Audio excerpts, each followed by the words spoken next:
Thinking that they just had this raid in Des Moines of using 500 person task force to raid Des Moines and like 5 different other surrounding cities or towns.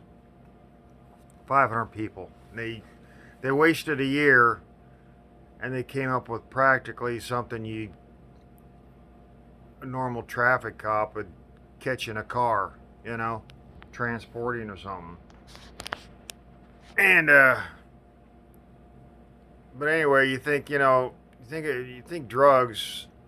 Of course, there's this, that, and the other, but it's basically almost a victimless crime because the person doing the drugs is only doing it to themselves.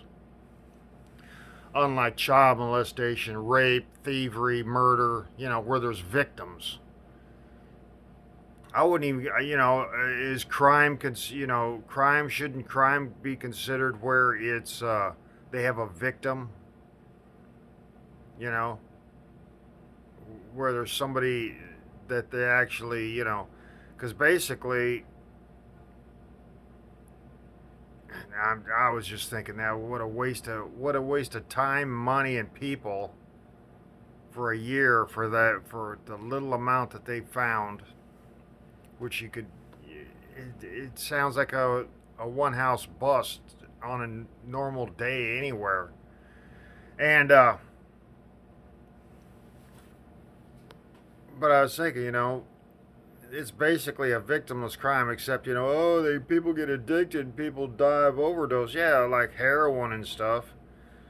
But this was like marijuana and cocaine. I don't know what cocaine. I guess you end up being like Michael J. Fox if you do too much. Of course, I don't know. He might already had an underlying. Might already been in his. Might have been the reason he did drugs, to blame drugs for his what he knew was he already had a problem with. Well, anyway. Uh, yeah, shouldn't crimes be considered have victims attached to them instead of a victimless crime? I've never, how is it a victimless crime if there's no victim? I mean, how do you have a crime if there's no victim?